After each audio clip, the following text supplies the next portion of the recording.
Kita ke informasi pertama, pemirsa. Sejumlah pedagang panik dan berusaha kabur saat dirazia Satpol PP di Jalan Pasar Senen, Jakarta Pusat.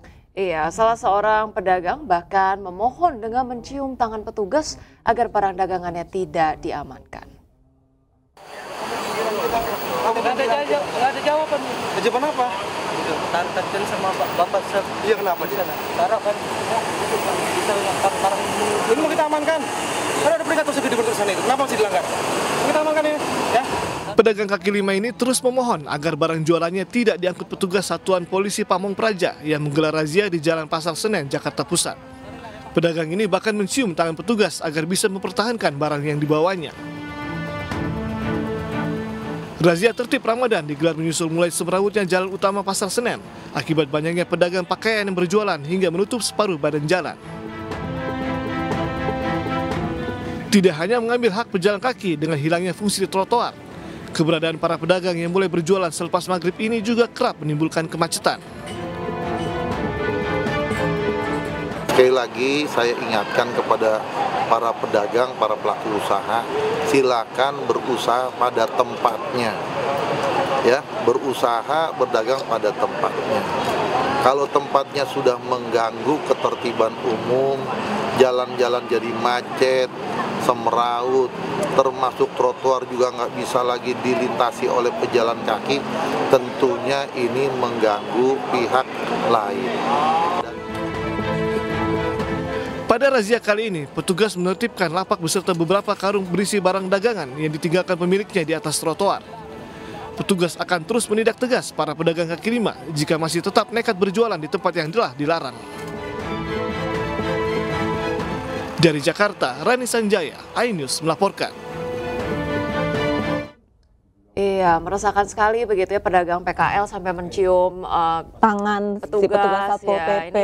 Menunjukkan begitu. Mungkin PKL juga sebenarnya tidak bermaksud ya dagang di trotoar gitu, tapi kemudian mungkin akses untuk mereka berdagang secara resmi juga memang tidak tersedia secara cukup gitu ya, sehingga mereka ya udah di mana aja yang mereka bisa jualan gitu ya. Tapi sebenarnya kalau misalkan memang sudah disediakan tempat untuk para PKL ini, ya hendaknya patuh terhadap aturan gitu ya. Kalau memang sudah direlokasi ataupun memang sudah ada lokasi yang sudah disiapkan sama pemerintah, ikuti saja, rezeki tidak akan kemana begitu ya. Baik, kita ke informasi selanjutnya. Seorang polisi gadungan diamuk warga di stasiun Tanah Abang, Jakarta Pusat. Iya, pemirsa, warga geram dengan ulah pelaku yang memalak supir angkot dengan mengacungkan pistol. Nggak boleh ya, nggak boleh.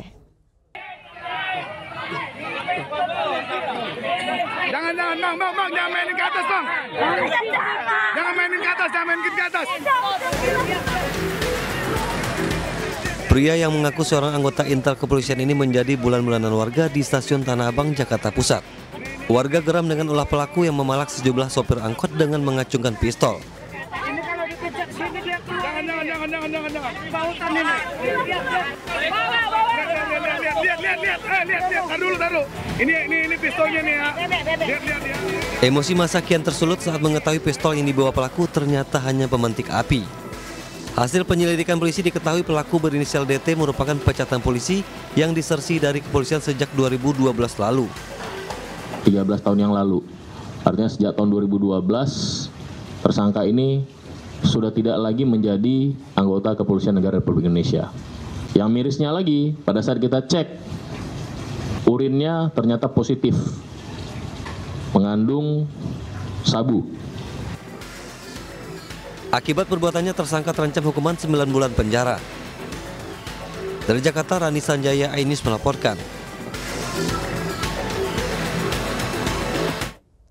Nakal, ternyata pistolnya ini adalah pemantik api. Iya, pemantik api. Untung bukan pistol air ya. Aduh, basah dong. Kan jadi batal puasanya dong. Iya juga. Oke, kita ke informasi selanjutnya, pemirsa. Polisi tangkap pelaku pemerasan dan kekerasan di Tanah Abang, Jakarta. Iya, pelaku melakukan aksinya dalam kondisi mabuk minuman keras.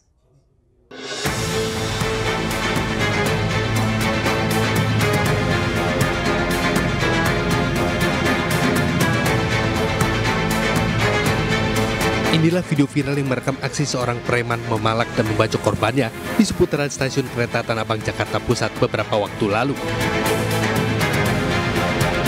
Korban diketahui merupakan seorang pria yang hendak masuk ke dalam stasiun kereta Tanah Abang, Jakarta Pusat.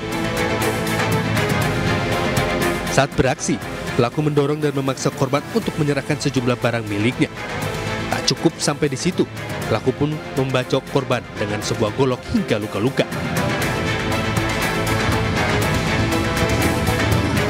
Setelah mendapatkan laporan polisi dari korban, tim Opsnal Subdit Jatanras Direktorat Reserse Kriminal Umum Polda Metro Jaya menangkap pelaku berinisial AI di kawasan Pasar Tanah Abang, Jakarta Pusat. Dari hasil pemeriksaan penyidik, pelaku berhasil membawa kabur uang milik korban senilai Rp100.000 dan nekat melakukan aksinya tersebut lantaran pelaku dalam kondisi mabuk minuman keras. Tersangka ditangkap 1,5 hari kemudian atau Jumat dini hari, ya tanggal 7 Maret di daerah Pasar Tanah Abang. Tadi kami sudah hubungi langsung penyidik, jadi indikasinya tersangka saat melakukan aksi dalam keadaan mabuk, ya. Dan saat korban hendak melarikan diri, saat korban hendak mengejar tersangka, itu sempat dihalangi oleh seseorang, ya ini masih didalami dan diburu oleh rekan-rekan dari Subdit Jatanras karena yang bersangkutan menghilang, ya. Ini harus dipastikan apa maksud dan tujuan dia menghalang-halangi korban yang akan mengejar. 29 tahun. Penyidik juga masih memburu satu terduga pelaku lain lantaran menghalangi korban pada saat ingin mengejar pelaku. Selain itu, pelaku telah ditahan di rutan Mapolda Metro Jaya dan dijerat dengan pasal pencurian dan kekerasan dengan ancaman hukuman 9 tahun penjara. Dari Jakarta Selatan, Den Helmi Sanjangbati, iNews melaporkan. Pemirsa, aksi pelaku balap liar di Lumajang, Jawa Timur viral di media sosial lantaran mengejek polisi saat akan dibubarkan. Namun, si pemuda ini ketika berhasil ditangkap, pelaku balap liar yang masih berusia remaja langsung menangis histeris, takut ditahan.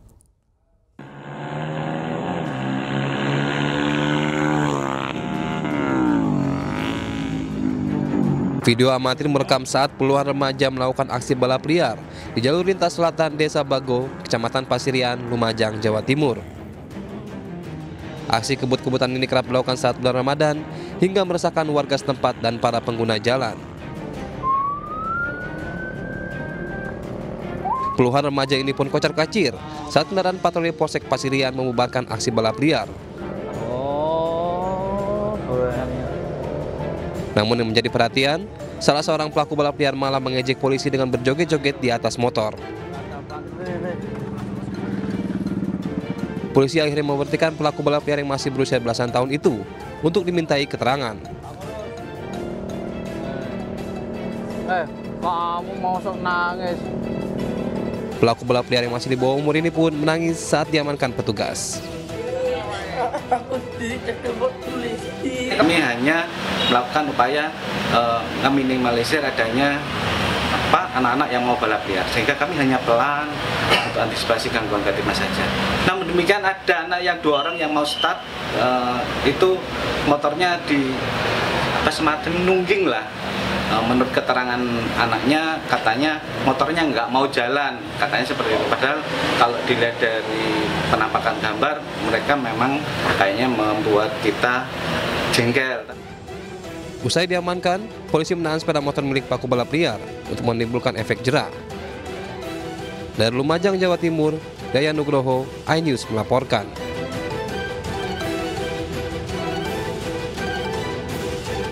Lele, masih remaja, masih pi naik motor. Jahil ya? Gel-gel belakang ngeledekin Pak Polisi, ditangkap nangis. Kan malu-maluin bapak sama ibu mulai. Ampun Pak.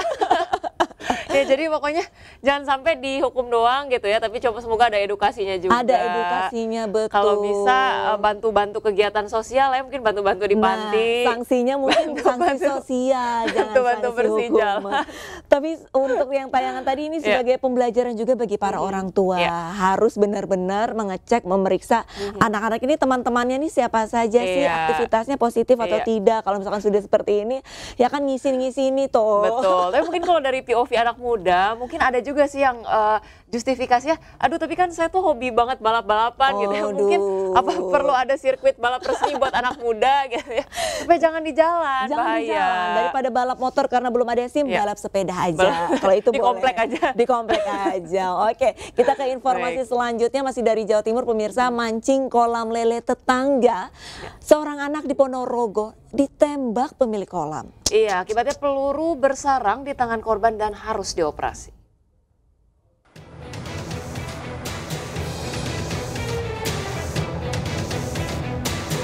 Seorang anak berumur 12 tahun harus menjalani operasi untuk mengangkat peluru senapan angin yang bersarang di tangan.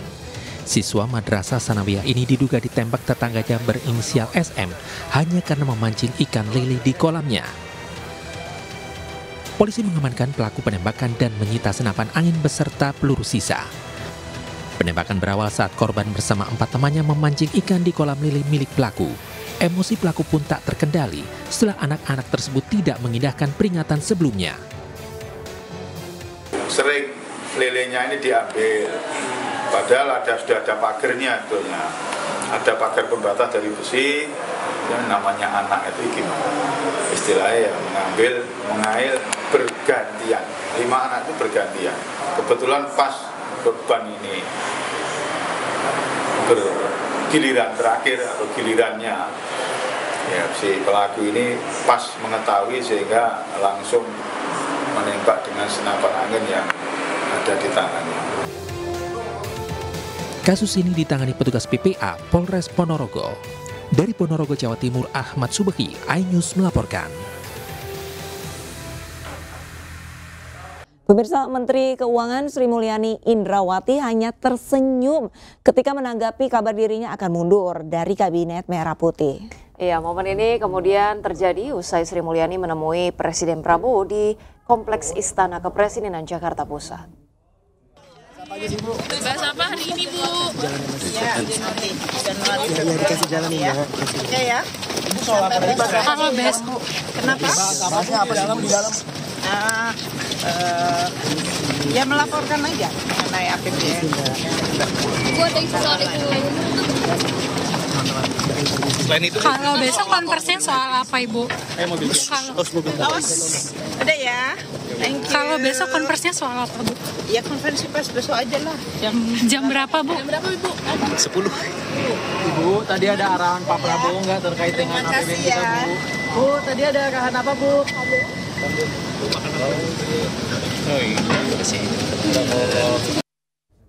Pemirsa, PDI Perjuangan menyiapkan 17 orang tim hukum untuk Hasto Kristianto. Salah satunya adalah mantan juru bicara KPK Febri Diansyah.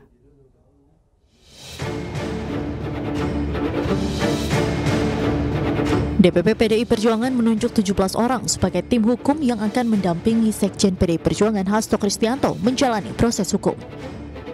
17 orang tim hukum itu diisi oleh kader PDI Perjuangan dan praktisi hukum. Salah satu anggota tim hukum itu adalah mantan juru bicara KPK Febri Diansyah. Febri Diansyah juga ditunjuk sebagai koordinator juru bicara tim hukum yang akan membela Hasto di persidangan. Dan kami telah mempersiapkan tim hukum yang akan membela Sekjen PDI Perjuangan Pak Hasto Kristianto. Dalam kesempatan ini, saya ingin memperkenalkan tim penasihat hukum yang akan mendampingi Pak Hasto Kristianto pada persidangan yang akan dimulai pada hari Jumat 14 Maret 2025. Tim ini merupakan tim kolaboratif antara tim hukum yang ditugaskan oleh partai dengan tim hukum yang berlatar belakang non-partai atau full profesional. Berikut saya sampaikan nama-nama tim pengacara. Pertama, Prof. Dr. Todung Mulya Lubis SH LLM sebagai koordinator tim hukum Mas Hasto Kristianto. Kedua, Dr. Magdir Ismail SH LLM. Ketiga, saya sendiri Roni Talapesi SH MH. Keempat, Arman Haris SH. Kelima, Febri Diansyah SH selaku koordinator jubir tim pengacara Mas Hasto Kristianto. Tim hukum ini akan mulai membela Hasto di persidangan yang akan digelar perdana pada Jumat 14 Maret 2025 mendatang. Dari Jakarta, tim liputan iNews melaporkan. Mantan Komisaris Utama Pertamina Basuki Cahayapurnama atau yang akrab disapa Ahok tiba 1,5 jam lebih cepat di Kejaksaan Agung Republik Indonesia Jakarta, pemirsa. Iya, pemeriksaan Ahok hari ini terkait kasus korupsi tata kelola minyak mentah dan produk kilang pada PT Pertamina Subholding.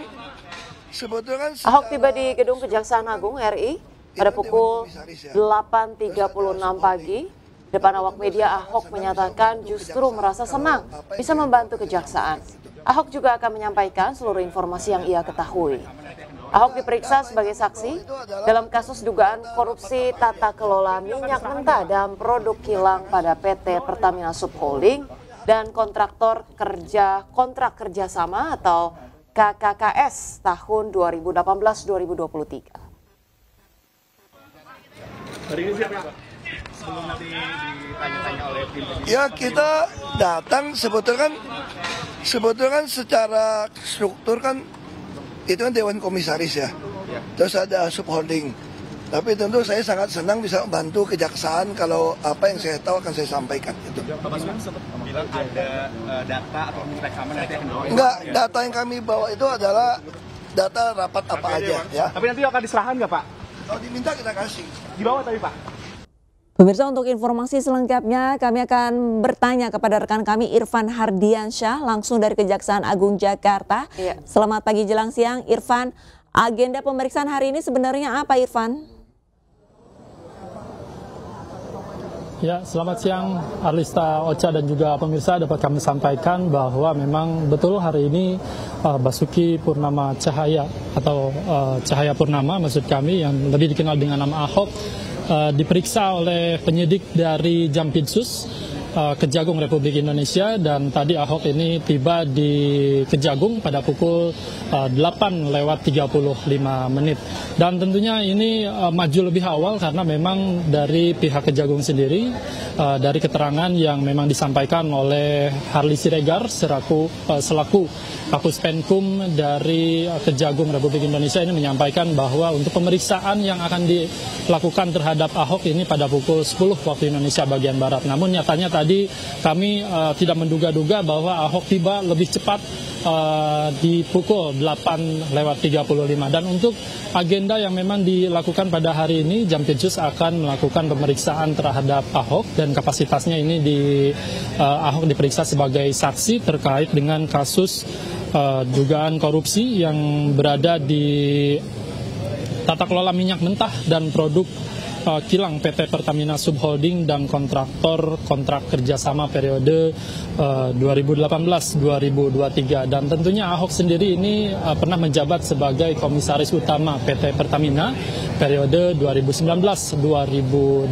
Dan tentunya kami hingga saat ini masih terus menunggu update terkini yang memang dilakukan ataupun pemeriksaan yang dilakukan oleh penyidik Jampitsus terkait dengan apakah memang hubungannya dengan dugaan korupsi yang dilakukan oleh PT Pertamina. Dan tentunya kami juga tadi sempat menanyakan kepada Ahok untuk persiapan sendiri yang akan dilakukan ataupun pemeriksaan yang dilakukan pada hari ini. Ahok menyampaikan bahwa dirinya sangat siap dan sangat senang sekali karena Ahok ini akan dimintai keterangannya sebagai saksi dan Ahok juga sangat senang bisa membantu pihak penyidik untuk mengungkap kasus korupsi yang memang sempat menjadi polemik besar di kalangan masyarakat terkait dengan Pertamax yang memang dioplos oleh Pertalite. Dan untuk situasi terkini memang terlihat di layar televisi Anda, pemirsa. Untuk saat ini para awak media masih terus menunggu. Tadi kami sempat melihat Ahok turun dari keluar dari lift begitu. Kami kira Ahok akan keluar dari gedung Jampitsus, ternyata Ahok naik lagi. Dan kami juga tadi melihat bahwa Ahok sendiri membawa dokumen dan juga bukti-bukti jika memang nantinya diperlukan oleh pihak penyidik. Dan Ahok juga menyampaikan bahwa jika nantinya dokumen dan juga bukti-bukti rekaman yang dimiliki oleh Ahok nantinya ini dibutuhkan oleh pihak penyidik, Ahok dengan senang hati akan memberikan semua dokumen yang dimiliki dan juga bukti rekaman pada saat melakukan rapat antara Komisaris Utama PT Pertamina periode 2019-2024 dengan beberapa direktur yang saat ini sudah dijadikan tersangka oleh penyidik. Ocha. Baik, dapat Anda konfirmasi kembali, pemeriksaan kemudian akan dilangsungkan tertutup hari ini sampai pukul berapa, dan apakah Anda juga memiliki informasi nama-nama yang mungkin akan diperiksa sebagai saksi berikutnya usai Basuki Cahayapurnama? Ya. Dan informasi yang kami dapatkan bahwa memang untuk pemeriksaan sendiri ini dilakukan pada pukul 10, namun kami belum mengetahui secara pasti apakah memang pemeriksaan ini akan lebih maju atau mundur. Karena memang pada hari Rabu kemarin, tepatnya tanggal 13 Maret 2025, penyidik sebelumnya sudah memeriksa beberapa saksi, yang mana ini ada 10 saksi yang diperiksa oleh penyidik Jampitsus. Ini ada nama-nama dari Kementerian SDM, kemudian juga dari pihak PT Pertamina, serta pihak swasta lainnya. Dan tentunya dari informasi yang kami dapatkan bahwa memang untuk pemeriksaan saksi yang diagendakan pada hari ini, kami hanya mendapatkan nama Basuki Cahayapurnama saja ataupun Ahok, dan tidak ada nama lain, karena memang di hari sebelumnya ini Jampitsus ataupun penyidik Jampitsus ini telah memeriksa terlebih dahulu 10 saksi yang memang sudah dilakukan. Ocha. Baik, terima kasih banyak Irfan Hardiansyah melaporkan langsung dari Kejaksaan Agung. Kami masih akan terus mengupdate perkembangan terkini dari sana. Selamat kembali bertugas, Irfan. Iya, baik. Pemirsa, kita ke informasi berikutnya. Sebelumnya, Basuki Cahayapurnama ini menyatakan siap dipanggil oleh Kejaksaan Agung terkait kasus korupsi Pertamina Patraniaga. Namun PDI Perjuangan mengingatkan agar tidak ada politisasi dalam pemanggilan Ahok atas kasus korupsi Pertamina Patraniaga. Ya, terkait rencana pemanggilan Pak Basuki, Pak Ahok oleh Kejaksaan Agung, seperti yang disampaikan oleh Pak Ahok sendiri, beliau sangat senang kalau dipanggil oleh Kejaksaan Agung untuk diberikan kesempatan untuk memberikan keterangan, dan beliau juga siap untuk membawa rekaman, rapat, dan juga apa yang beliau usulkan kepada Direktur Utama Pertamina waktu itu. Namun bagi kami juga di PDI Perjuangan ingin menggarisbawahi jangan sampai kasus ini menjadi kasus politisasi. Karena kan Pak Ahok itu kan Komisaris Utama. Penanggung jawab sepenuhnya itu ada di Direktur Utama dan juga di Kementerian BUMN, Menteri BUMN. Tapi ini kok kenapa ada framing, ada buzzer yang tiba-tiba mengarahkan kepada Pak Ahok. Bahkan Menteri BUMN-nya sendiri kok malah rapat katanya sampai malam-malam dengan Kejaksaan Agung. Padahal kan seharusnya itu adalah pihak yang harus diminta pertanggungjawaban, harus diminta keterangan. Karena Patraniaga di bawah Pertamina secara umum, kemudian juga di bawah Kementerian BUMN, kok malah rapat dengan Kejaksaan Agung.